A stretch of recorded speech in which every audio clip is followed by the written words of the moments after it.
Hello again, Jeff Giordano from the APPA Football Club, here with the fabulous 70s installment of the evolution of APPA football. And as you'll see here, we have stacked the APPA World Championship football game on top of two versions of the 1970 game to illustrate one of the key pre-master game sets of revisions uh, which occurred mostly with the 1972 season set. Now, a word of explanation as far as the 69 to 71 years. These seem to be pretty transitional. As we saw in the 1969 set, the envelopes get smaller. We see a different usage of typography on the inner card box, and we see the change in typography and an emergence of some new features that we come to be in 72.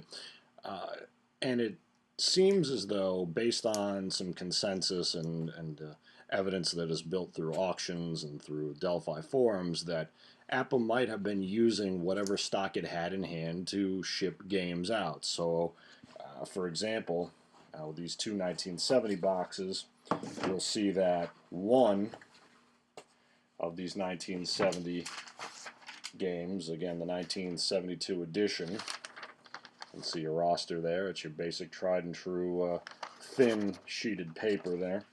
This set has not only the older style onside kickoff board and blitz and ground play rules, but it has the inside box with the reversed out typography. I'm trying to hold this with the player cards in there. So you get that, what is known as, in some certainly in publishing circles, as reverse out type, where APPA Pro League football game is printed in white type on a black ribbon, if you will. And it's interesting to note how they got the effect with the "here's your chance to coach the pros." There's a little bit of a cutout there, and there's a little bit of a cutout at the bottom, the explanatory text under there. Now you contrast that set, and still we're getting the old cardboard with metal bottom shakers. You contrast that 60s box with this 60s box, which features maybe a slightly better looking field, unused. The XFs for the roster for the XFs for the 72 edition, 70 season in other words. And a card box that looks perhaps more like those of us who picked up the game later in the 70s used to. This is the basic white type and no reverse type card box. But as you can see, these envelopes are labeled 1970. Obviously, it's the merger season, so the AFL/AFC sets now have the red backs. And the typography has switched over to that familiar 70s bigger sans serif, which lasts until up to and including the 1984 season, which is a couple years into the Master Game set, or 3 seasons into the Master Game set, really. We're getting the 4 XFs, the 4 square XF cards that are cut out with perforations. They came in the single sheets, or single sheets per team. And we've confirmed that so far. It seems, based on a variety of evidence from auctions, from other experts, and from our own collection, the 69 season is the one that first features 4 XFs per team, and that will last up until the 1975 season. In 1976, the 30-team format expands to 32 players a team, and the 4 XFs available become 5. So starting with the 76 Raiders and Broncos, you have 3 more players potentially to use, 1 XF and 2 on the standard deck. This is interesting. I'm going to pull this out really quickly. Someone actually went in here and laminated these boards, which is kind of interesting. You can kind of see there's a little more shine there. And you'll notice that the kickoff return result 13 is now a touchdown, and that emerged later in the 60s and lasted up until the 1981 season set. Also, you'll note in this 1970 box now, this might be a different set of boards, but you can compare now that the onside kick board and penalties were merged with the rules, and the including the ground play and blitz rules. This is because of the evolution of the functions of the game that appear in the 1972 season, and we'll go over that again in a minute with the World Championship set. You'll notice also that the pro teams of the past are now printed on letter size paper. They're up to 15 in this iteration, including numbers 14 and 15, the all-time A and B teams. And you see now that the 1956 Bears are included, although you see how they've been wedged in. On the front page, you've got the 56 Giants,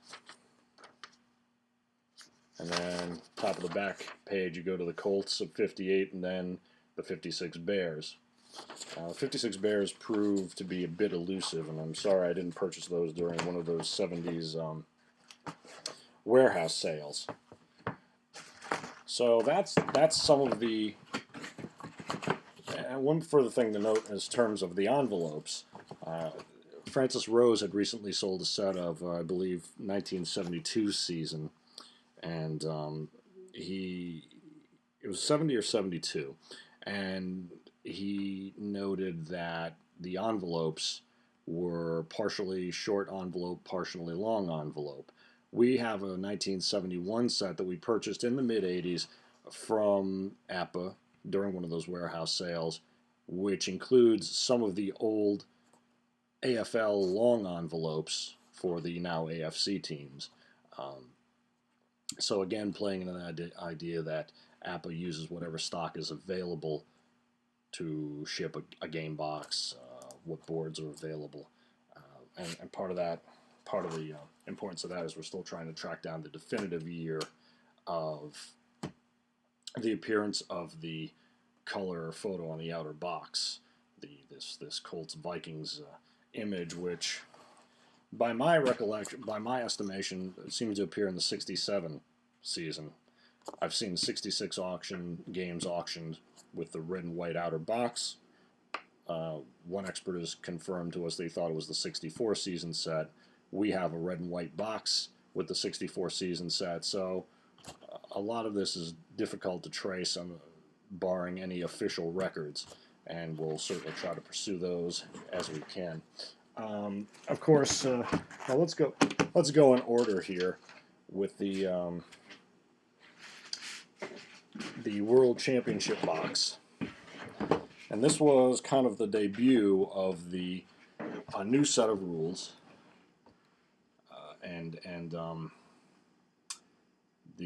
it's interesting because you see that the photo on the inner card box appears outside the box here, the Cardinals and Giants, and it's interesting that if you remember the old Topps cards that airbrushed out the team logos are on this box, and also that those 60s boxes and 70s boxes with the Vikings and Colts out front.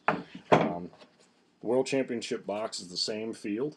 It includes the 10 teams from the 1953 championship, 59, 60, 63, and 65, which means the 53 Browns and Lions are the only two teams that had not previously been carded. The others were revised to be included in this game. As we've noted in our daily scouting reports, the World Championship teams were not recalculated in terms of points. The +10 to -5 B index still applied. The results were simply, the RPK results were simply retooled to better accommodate the kick returns, punt returns. They're the TA, TBs, OAs and OBs now appear in the K column, the P column, sometimes still in the R column. Of course, here's the World Championship game booklet, the same size as the baseball's World Series booklet, which, as you can see, is touted back there.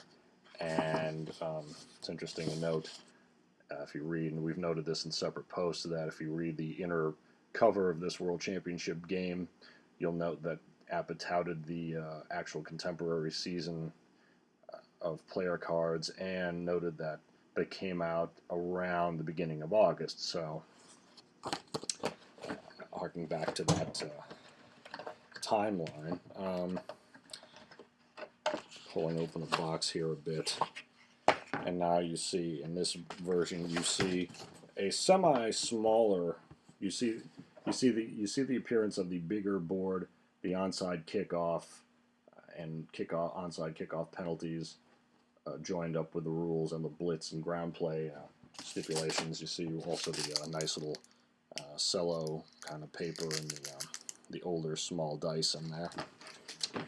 And what precipitates that new big board of rules is the new for 1972 season pass interception table, which is where the rules used to appear on the old boards. And I always found this chart quite useful. Some people didn't like it. I found it pretty easy to use once you get the hang of it, and it really nicely allocated receivers, or actually it started as those who intercepted passes, and then you saw APPA issue a rule, an explanation sheet rather, that talked about how to use that chart to allocate pass receptions. Basically, each person who received a pass or intercepted a pass has not only a W code or an AB grade, etc., but has a numeric designation or allocation based on number of receptions, number of interceptions, relative to other members of the team. So that the people who intercept the most passes or caught the most passes have numbers that show up earlier in this pass interception chart. Basically, on a pass play, if you want to decide the receiver, or on an interception play, you want to decide the person who intercepted the pass, you roll for an 11 to 66, and you read across to find the first numeric code that corresponds to the code on a player in the game. And if that person is not in the game at the moment but appears first in this allocation, you continue going to the right to find the next person who is in the game and whose code appears. Mixed reviews of that. I certainly found it a lot easier to have APPA already have the interception and reception codes on the cards rather than having to total everyone's pass reception or interception or sack allocations with the master game and then find the corresponding chart and keep track of those results. So, but to each his own, of course. So it's interesting in this version with the World Championship game, the paper is obviously been cut a bit smaller. Later on, this board was presented, as you saw a little earlier in this video, at full size, making it a little easier, production-wise, no doubt. So now what we'll do is just take a look at the evolution of these player cards now through that we've seen in the 1970 set. We'll take a look at the 71, 72, and 73 Dolphins. And it's interesting, this 71 set has Jeff's team on it. Not mine, but interesting. 72 Dolphins in this case, this set was interesting because someone thoughtfully included little cutout pieces of paper to indicate, without referring to Howard Alscog's card identification chart. And then, of course, 73 Dolphins, there's yet another way to indicate pretty easily what team you're looking at. And we'll look at three players. We'll look at Zonka, Warfield, and Scott. So in 1971, you have, there's Zonka with no pass reception allocation. He simply has a C grade. Also note that he has no injury grades anywhere on the card. Paul Warfield, straight A receiver. He's got that nice series of twos. I think that is. Yeah, he's got 1, 2, 3 twos. He's got a few more. I know it's difficult to see with the resolution of this camera, but if we hold a little closer, you can see that his outside run ability is pretty nice. And Jake Scott, you can see, is a TA. At this point, APPA still is not removing punt or kick returns from the R column, so in this case, you're using not only the boards to decide who intercepted a pass, you're also getting the run column as a double or triple duty for punt and kick returns. Interception returns, fumble returns, everything. Obviously not an ideal situation, which is something that begins to be rectified in the 1972 season with the introduction of the World Championship set. In 1972, we see that Larry Zonka is, of course, the Iron Man J0. We see that Paul Warfield now is given the short A long B and has a J1, but he does not have a receiver allocation yet. However, Jake Scott shows you two more of the innovations. One, the TB-P to show that his punt returns as a right safety are on the P column, and that W5 there next to his new injury rating that shows that he, whenever a pass is intercepted and you roll for an 11 to 66 result, you would compare, you would look at all the people in the game on the starting 11 for defense and read across in that chart from left to right to find out the first one, that first number represented by a player in a game. So if W5 comes up first, more likely than not, he's one of the team's top interceptors. Sometimes you'll get the W9 parentheses 1 and then another hyphen and a 3, meaning 3 people get that W team number, and that's why you see on the right side of the interception or reception allocation table that 1 to 8 breakdown for multiple players with the same initial W rating. In this case, Jake Scott's the only W5 on the team. Usually that indicates someone whose results weren't emulated by others on the team. You had a guy with, you didn't have 3 guys with 5 interceptions or 5 guys with 3 interceptions. You had 1 guy with 6, 1 guy with 9, something like that. Maybe 4 guys with 1 interception, something along those lines. In 1973, we'll notice that Larry Zonka has the J1 injury rating, and he now also has the pass receiving code. And again, here's a perfect case where, as a C receiver, he's a C3, which appears farther to the right in that allocation table than, say, a C9 or a C12. And then he gets a hyphen 1 parentheses 3. So I misspoke earlier. It's the number and then the parentheses number. So that means he's one of 3 people with a C3 index. So if you roll, say, an 11 to, I believe, somewhere like 22, you would start reading across to the right, and if you get to a C3, you then look to the extreme right of that chart where there is a 3, and as you read down, you see that column is broken into 3 equal chunks that correspond to the 11 to 66 roll, so that the C31 is given a roll. I could look it up, but I'm going to pull it out of the box right now. We have it in the archives. A C31 is higher up in the on that chart, or rather lower in the dice roll, 11 to 22 or 11 to 27 or 6 or something like that. And then I'm looking at the card here, so probably 31 to 46 is the would be the C23, and 51 to 66 would be the C33. Paul Warfield now also has the not only the short A, long B, but his B10 too.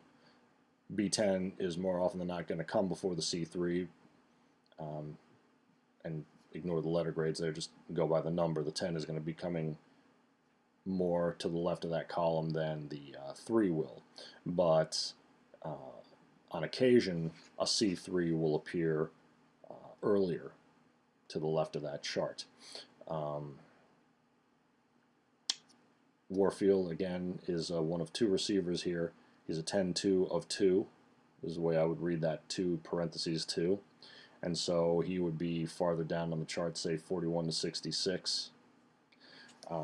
So it's you know, it was a tidy system, I thought. And then Jake Scott still has his W4 J1, and now you can see that his OCK, his kickoff return results as a backup or 3rd or 4th tier kickoff return man are on the K column, and his TAP, primary punt return stats, are in the P column. He gets a pass receiving C grade because he doesn't have any pass receiving stats, but you know, a good way to tell that a quarterback or a non-traditional receiver caught a pass was to look up and see, you know, John Elway would have a C1 or C2, or you know, an offensive lineman would have a C2, and that was a sure sign that, hey, this guy caught a pass during the season. In some cases, it might be postseason. That's a whole other issue. As far as we can tell, the this is the 1973 cards, which are the introduction of the pass receiving allocation. But as far as we can tell, postseason results are included starting around 1977. Robert Newhouse of the Cowboys threw that touchdown pass in Super Bowl 12, and it's evident in his P column. He's got a few 2s in there, and you can look in our birthday gallery from 2012 to find that. We subsequently found postseason results for 78 cards, 79 cards. I think it was Lawrence McCutcheon had the touchdown pass in Super Bowl 14 against the Steelers. Harvey Keeler, thanks for pointing that out to us. We'd completely forgotten that. So there's a lot going on in the 70s, from the envelope and typography transition in 1970 to the new set of revisions in 1972 going forward, the expansion of team players in 76, which is, you know, ironically also the year, or coincidentally or not coincidentally, the year in which, of course, the Seahawks and the Buccaneers were added to the league. We also want to note that here is the pass receiving option instruction from a 1974 game. So again, the pass receiving option uses, as you'll see in here, the interception table. As with interception ratings can be used realistically only with intact APPA teams, not all-star drafted teams, for example. To use the pass interception table for pass receptions, thereby avoiding the cost of retooling the boards and reprinting, etc. Just for purposes of the chronology, 1972 is the appearance of the interception allocation, and in 1973 the cards are updated to include the use of that function for receivers. 1974, of course, the kicking rules changed, and APPA issued the adjustment sheet here again. To avoid reprinting any kicking boards, you simply had to add 10 yards to the line of scrimmage for a field goal, and of course you're kicking off from the 35, not the 40. So they thoughtfully included this update sheet as well as some penalty updates, which surprisingly didn't show in every single set, which would have been nice to have a sheet of league updates. And of course, in this era, you need one every season. So that's it for the 70s. Probably my favorite decade of football, since I really wasn't old enough to enjoy the 50s or 60s, but there's a lot going on that wasn't necessarily as heavily touted, perhaps, as the master game. Certainly not to players who are younger than I am, I suppose. But I highly recommend owning at least one season set and one version of these 70 boards. They're really fun to play. Despite their size, these whiteboards are really easy to whip around or hold in your lap, as opposed to having to turn the pages in the book.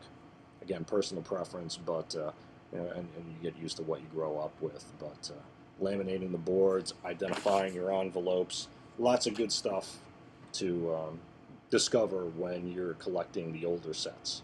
Till next time, look for our videos to come on the 80s, 90s, 2000s, and 2010s.